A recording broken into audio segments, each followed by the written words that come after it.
to get started with Ask the Admin today.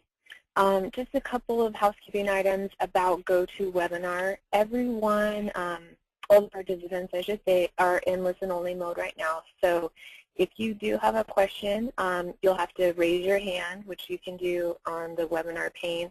You can also post a question. There's a question section there, and I'll be monitoring that throughout the broadcast. So, you know, if the question pertains to what we're talking about, we can definitely pause and review that.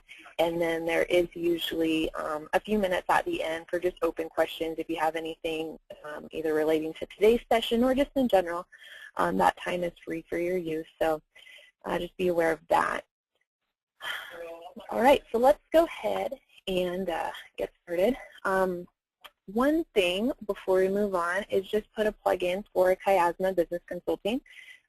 We are Utah's only certified partner based here in Utah, and we've helped a lot of people get Salesforce up and running for the first time, or just optimize Salesforce if you've had it for a while and just need a tune-up.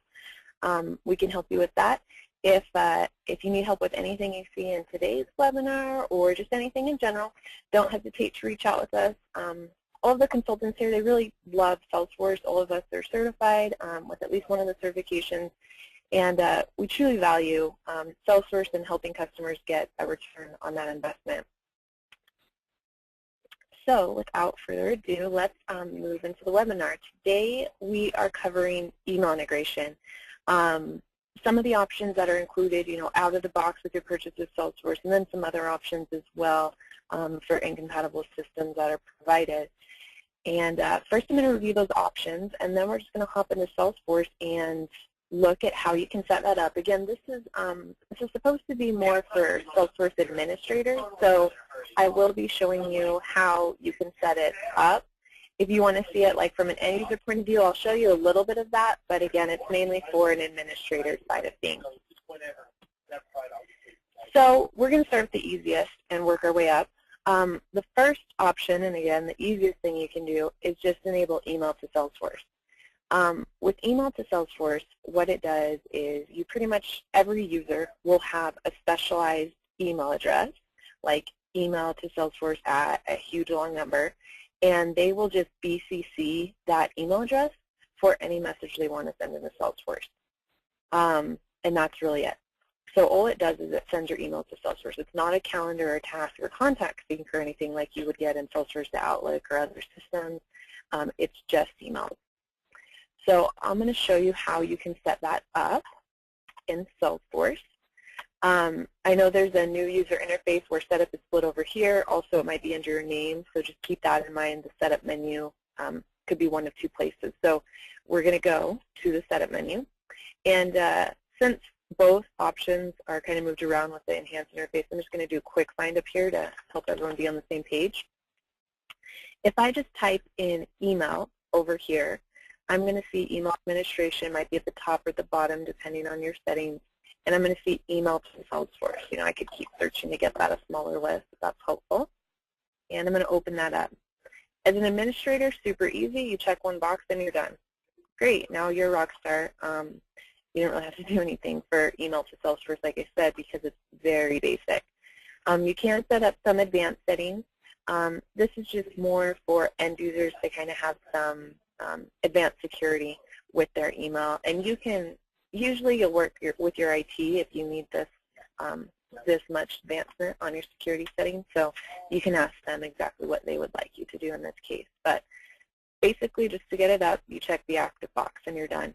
You can, when you do that too, send an email notification to all of your users, letting them know that it's available, because each person needs to go in and find that email address I talked about to actually use it. So an end user, what they would do once you set this up as an admin, an end user would go to their personal settings.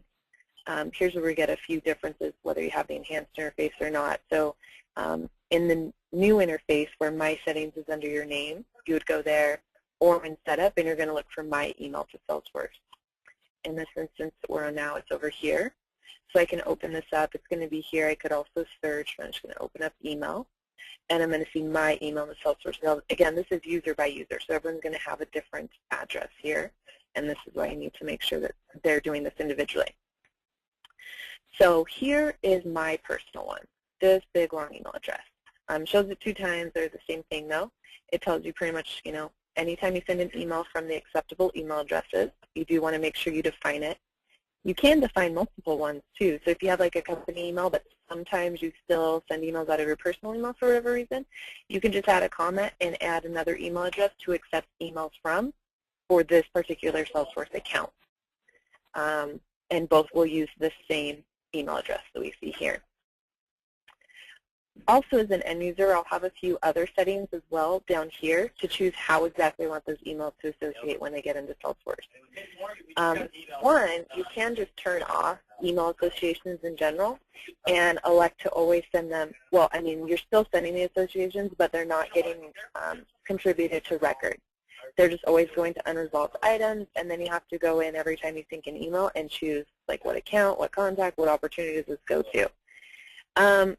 Some people do like that, but it's not, really the recommended way. You still have a lot of manual work if you do it that way. So for the most part, I would guess that people would be doing automatically assign. And when you choose that selection, you can then choose which records exactly it can go to. Whether it's just leads and contacts, you always want it to go to those, because every time you send an email, it's to a person, so a lead or a contact if they exist in Salesforce. You can also choose for it to go to opportunities. One thing to keep in mind is that relationship is made using contact roles. So if you are not using contact roles on your opportunities to indicate which contacts from that account are part of that opportunity, it won't do anything.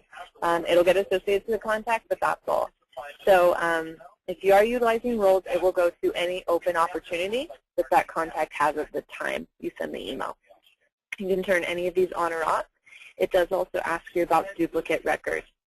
So if you have contacts in there or leads or anything, you can choose just to send it to all records, and you'll figure it out later. I mean, you will have duplicate information. Sometimes that's intentional. So this is, again, why it's personal for users to set up, because you can have different scenarios.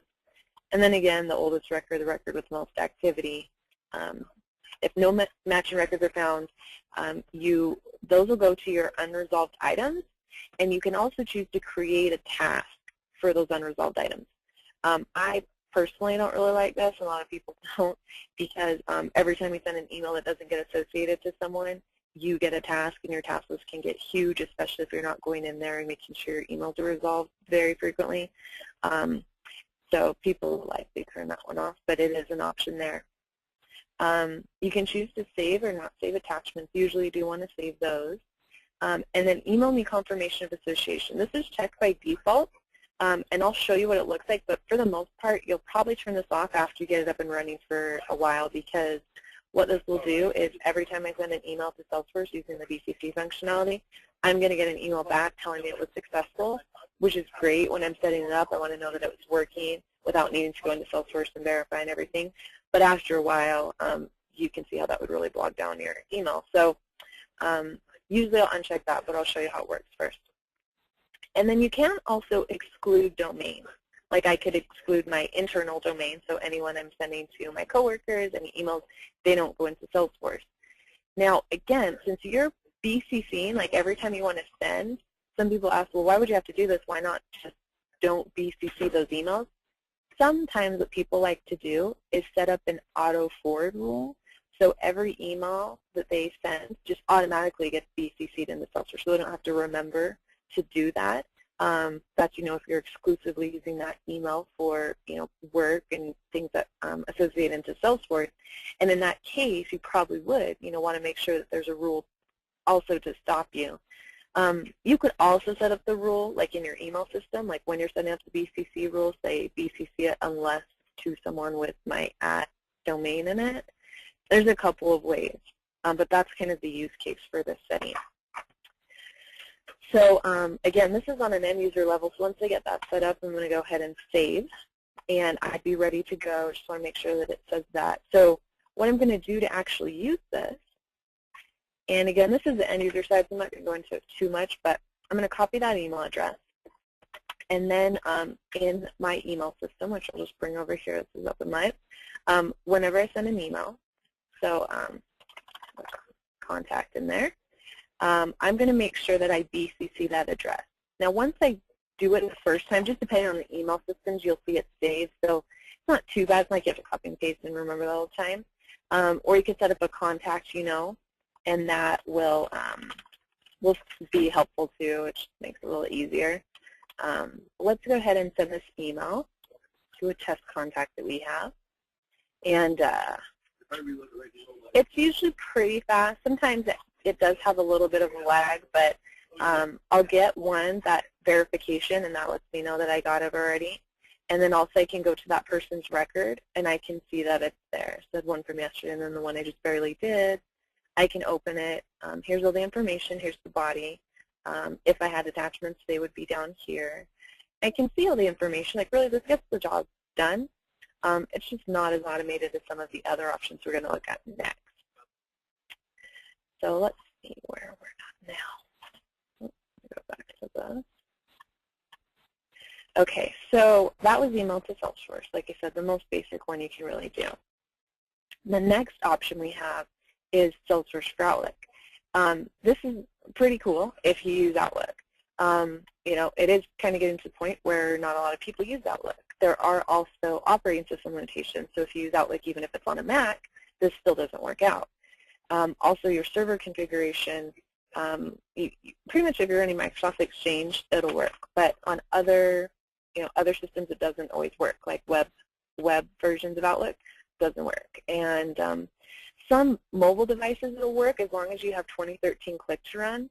So like the Windows Surfaces, those have Office on them. But before, like a couple weeks ago when this feature was released, Salesforce for Outlook still didn't work because it was Office click to run, not like a full version pretty much. So now that is supported, but again, that's if the device actually has Outlook and Office programs. So like Galaxy tablets, you still wouldn't be able to use that. You don't have Outlook anyway. So there are kind of a lot of limitations. But if you meet the system requirements, like I said, it is a great tool. What it allows you to do is sync contacts, calendars, tasks, and of course log your emails. And you can do that in a couple of ways, and I'm going to show you how you can set that up as an admin, and then we'll take a look at what it looks like.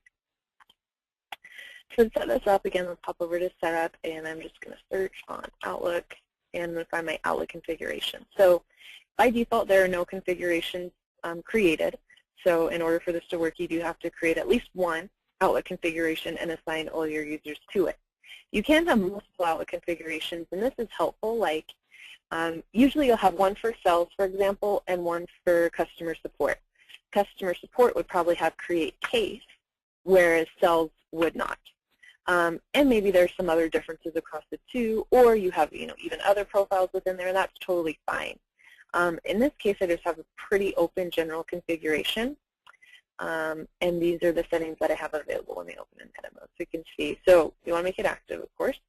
Notify of product updates just gives you a pop-up on your desktop when your version is out of date. It's usually helpful. And then one thing, you want to make sure you assign it to people, whether it's by user or by profile. If you're just going to have one general configuration and give it to everyone in your organization, which is fine, and people do that a lot of times, I would just assign it to all my profiles and add them. Or if you're doing some testing or something, or again, if you are segmenting your configurations, then split it out, either by users or profile. You can choose to not let people make changes as well if you want. You would do that here. And then here's where you see some options about whether they have add email, which, I mean, almost everyone wants add email. If you didn't have this, it would just be contact syncing, calendar syncing. So, I mean, usually people want send email, add email. The side panel, this is just a more enhanced interface to bring contact, account information, opportunity information, really Salesforce record information that's related to the person you received an email from or sending an email to, directly into Outlook in a side pane. I'll show you how that looks in a second. Depending on your configuration of Outlook and your server settings, sometimes this isn't supported, so just check that out and see if you want to turn that on or not. Without it, you can still add email and do everything else too. And then also create case. So if you set up like a email to case or web to case type of system, you can then just when you get an email in Salesforce, that should be turned into a case. There's a button on there, create case. It sends that through your email to case system, and we'll log that. So the subject becomes a subject, the body, the description. It can run through your case assignment rules and everything, but at least it gets created, directly from an email you received. And then for the individual records that are synced, you can choose exactly how that runs. So again, you have some conflict behavior if you're syncing both ways. If not, then you can choose one way. You can also choose don't sync. And then when you do choose both ways, you choose your conflict behavior. And then you also can look for duplicates, same settings we saw in the previous one, whether it's most recently updated or things like that. And then you can choose what exactly your users can change about that. So if you're just trying this out, I usually just let them change everything except for field mappings because that's a bit advanced. But I'll usually just say they can turn on and off whether an object is synced at all, what the sync direction is. Like they might be a person that uses Salesforce religiously and just wants that to go to Outlook, or vice versa. They want to live in Outlook and push that to Salesforce. And then also they can set their own conflict behavior as well for those reasons. And then once you save this, they would be able to get it installed for one thing and then also change their own configuration later on. Let me show you where that's done. So this, under desktop administration, this is what an admin does. They set up, like I said, the general config and assign it to users. Then as an end user, you, again, have your own options, depending on what your admin has allowed, to modify that. So I'll just go down here. So they would install it and also change their settings under desktop add-in and Salesforce for Outlook. So this is where they'll be able to install it. Here are the system requirements I mentioned, so they probably want to take a look at that, make sure that it works. And then also here's their configuration. And this is like my personal configuration. So when I open that up, I can see, in this case I do have a customized configuration. I could change it back to what my admin assigned me. In this example, I turned off contact sync. I don't really have contacts in Outlook, or whatever the reason, I don't actually want to sync them back and forth. So I've turned that off, but everything else is about the same as what my admin assigned me. And again, you as an admin can control if they can or cannot do this. So once I have my configuration decided on, I can then go ahead and download it. There are some helpful features here. There's a video tutorial which is about 3 minutes long, which I usually suggest having your end users watch if you're going to roll this out. And then they would go ahead and install this into Outlook. Now, I just took a few screenshots to help make this a little easier today. So let me show you what we have when we install this. So when you go through, you'll be able, like first when you pop up into Outlook and you've installed Salesforce for Outlook, it'll ask you to log in. You only have to do this one time, not every day. It'll maintain your login, and the next day you'll still be logged in. You don't have to do that kind of stuff. You can choose exactly which folders will be synced as part of that process. So in this case, I just have one folder in this example that we're seeing now. But it's not uncommon for people to have a work calendar and a personal calendar where they have their PTO or their doctor's appointments, whatever it is. And you can choose which folder will actually be part of the Salesforce sync versus which will be left out. Salesforce does also support private options within Outlook. So you can manage it that way as well to not have, information you don't want syncing to Salesforce. But then you have to remember, to check to push on the private button, like whether it's on an event or task or anything or contact, to do that. So one of two ways to kind of limit what goes in, either using the privacy features or having separate folders. When you use the privacy filters, you can choose to include those if you wanted. Like if you want to send anything, even if it was private, you do have that option. And then you can also choose whether it's a manual sync or automatic. Manually, you're pretty much going to be going to each record you want to sync and clicking sync on it. Automatically, it's going to sync all the contacts, events, and tasks based on the configuration that we've set up and some of the previous options we just selected. So, you know, users have, and again, this is user by user, so they can pick and choose exactly how this is running. They have a lot of flexibility over how they want this to work. And then when it gets up and running, what it will look like, and this is with the side panel, will be like this that we're seeing here. So we have our regular instance of Outlook, you know, this is all familiar, and then it adds this side panel. And one of the things is that it does take up a bit of real estate, so you can condense and hide that, show it again, depending, you know, on your settings. And then what it does is every time I select an email, it will bring up information related to that person that the email is sent to. So I'd be able to see, you know, his contact information. These things that are shown in blue, these are actually links that I could expand to see more information, in this case about the account or any of his recent activities or open activities. I want to take a look at those, see the notes, whatever it was. I can open those. I can also quickly link to the record in Salesforce and just view the whole page directly in Salesforce. I also can see other people associations. If the email is to multiple people, up to 10 people can be displayed. And then to add the email to Salesforce, all I would need to do would be to click this mail icon. So I would usually want to add it to the contact, and then also I'd want to add it to the account or perhaps an opportunity or something else that the contact was associated with. Now, events, tasks, contacts, that all runs on a sync automatically. It's just syncing and thinking about every 5 minutes. Emails is the only thing that you have to check, you know, yes, send this email to Salesforce. And I think the reason being is that people have all these personal emails, internal work emails. They want to wait until they get the thread, you know, longer, instead of sending every email like, hey, when do you want to meet? Oh, tomorrow's not good for me, back and forth.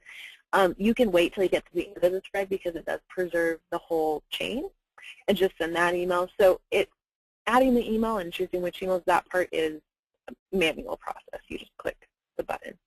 Salesforce makes it pretty easy, but you do have to take an action to actually have that happen. So just to be clear on that. And that is what Salesforce for Outlook looks like. Again, check out the system requirements to see if that's an option for you. And if it is, it's probably going to be one of the best ones that you can go with. Again, this is included in your purchase with Salesforce, so professional, enterprise, you already have access to Salesforce for Outlook, as well as email to Salesforce, which we'll look at first. And I put option 2.5 in here because there is still support for Connect for Outlook. This is pretty much if you're on 2007, 2003 Outlook, any version of Outlook that's older, or you have older operating systems, but it still needs a Microsoft Exchange server. It will still do contacts, calendars, tasks, log emails, the same things we showed you, but it's kind of clunky. End users, they always complain about this, but if it's your only option, it'll get the job done. But what it does is every time you want to send an email, it pops up kind of a little wizard you have to go through to kind of choose like the status and what the subject will be. You can actually change it on the fly. You can choose what it's associated with here. If you have other custom fields, you can actually add them. You'll see I have 3 tabs to choose the names, the attachments, and the message. Some people actually do like this, and when there was the switch from Connect for Outlook to Salesforce for Outlook, people complained because they felt like they didn't really have control over the emails. It pretty much just sends, you know, the email. Like one click, it sends everything from the email, makes the associations for you, includes the attachments. You know, everything's done in one button, which can have some drawbacks, especially if people are used to something like this where they can adjust it right there and not need to worry about unresolved items going into Salesforce or going back and updating or changing tasks that are syncing through the automatic sync. So just a couple of considerations there. For Connect for Office, you would go to the same Salesforce for Outlook, and it's just another link right over here for Connect for Outlook, and it'll talk through some of those things you know, that you can do. You can check out the system requirements, go ahead and install it. It'll run through kind of the same process. It doesn't have the side pane. It just has a couple buttons at the top. Just sync, mark for sync, that's about it. And then your calendar and your contacts just always sync automatically. That's the same kind of in both options, Connect or Salesforce for Outlook. All right. So if you're not on Outlook, your options are the first option we looked at, email to Salesforce, and then also third-party applications. There's a pretty big list of third-party apps that can integrate with really any other system, depending on what you're looking for. So MacMail will definitely run through some of these integrations, Google, all those other things. You can use usually third-party apps, and then of course email to Salesforce. Some of them will just be email syncing, and then some will also be email as well as calendar and tasks and contacts, the same kind of functionality you would get for Salesforce for Outlook, except for another system. So this session isn't really meant to be like a review or presentation of third party, but just to give you an idea of what that looks like. In this email that I just sent as part of our example, I sent it to Jane Smith. We can see this pane. This is running through a third-party application called Cirrus Insight. We, as a company, use Google Mail, so we've installed this third-party. What it does is it pretty much functions about the same as Salesforce for Outlook. You get a side pane. You can see contact information, account information. I can click those records to open them, see some information there, look at any opportunities, activities. You can see, here's the one I just sent, as part of our demo today. Here's the one I sent yesterday. You can look at all that information directly from the side pane. Also, it's more helpful if you're seeing information from other users as well. Like hopefully I would know that I sent her an email yesterday and today, but if someone else had been collaborating with me and sent them an email as well, I might not be aware of that, so that's helpful there. And one good thing too is I can actually create tasks directly from this window. So if I need to remind myself to call Jane, I can quickly go ahead and do that. It's already associated with her account and her contact, and I would just say, call her sometime tomorrow. This is not a feature in Salesforce for Outlook. So this is, one thing that I like about this system. I can go ahead and just log that. I could mark it complete too, so I might have just been on the phone and marked it complete rather than in the future. Same thing. I also can search, and then similar to Salesforce for Outlook, I can condense that, get more real estate back, or show that again. Also, as I select emails from other people that exist in my Salesforce instance, I would then be able to view their information. So see, it just loads David's record. I can go to his snapshot, and it'll just do this as I'm clicking through my emails. It'll keep loading new people's records. So that's helpful too. If you are interested in something like this, just on the App Exchange, you can search email integration, email and calendar integration to see the same list and go through there. All right, so really that's all of the content I have for today. I haven't seen any questions pop up, but if you do have any questions on what we set up or how this is applicable for your end users, or if you've had any problems with one of these things in the past that you want to go over, go ahead and post a question on the webinar pane, and we'll have a few minutes to answer those.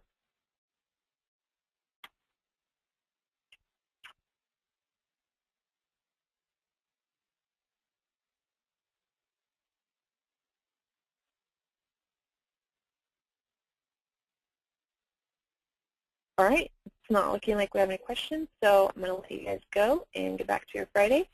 If you guys do want help setting up, your email integration or with anything else in regards to Salesforce, don't hesitate to contact us. Our number's there on the screen. You can email us as well and find us on the web. So thanks for joining today, and have a great weekend.